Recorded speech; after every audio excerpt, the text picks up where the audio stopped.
for the hurting and the broken, for the lost and the deserted. Spiritual slumber doesn't sound an alarm, it sleeps in quietly. I mean, just like Eutychus in Acts chapter 20, it starts with drowsiness and then distraction and finally a fall. And the greatest danger is not in falling asleep physically, but in drifting spiritually. You know, spiritual slumber is not about your body, it's actually about your spirit.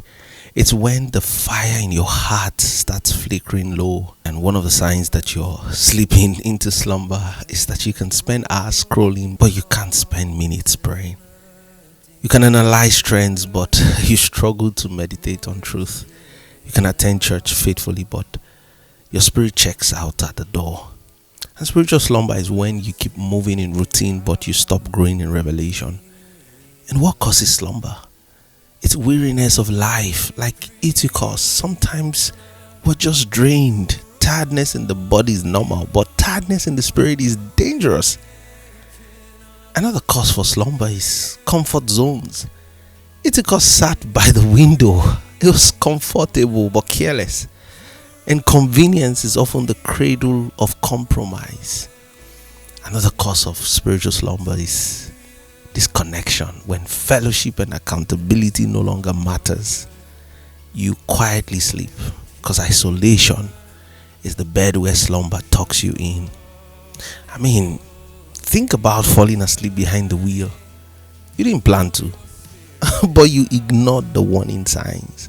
And that's how slumber works. And slumber makes strong men stumble, not because they're weak, but because they are unaware. You can be awake in the body and asleep in the spirit.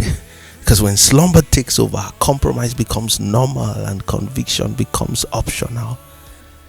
And many times, friends, falls don't always look dramatic. Sometimes it's just a slow leak of passion, of prayer, of purity. But hey, there's God's mercy in our fall.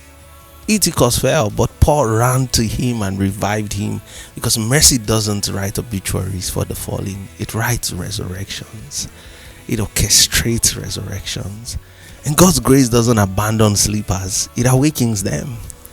So you may have fallen into sin, you may have fallen into doubt or apathy, but your fall is not your finish. Now, when mercy wakes you up, you must learn how to stay awake spiritually. Build a consistent prayer life. Discipline keeps the fire burning and reignite the hunger for scripture. Your soul needs more than headlines. And learn how to stay accountable. Have real friends that won't let you sleep through destiny. And please reorder your priorities, because what you give your best energy to reveals your true devotion.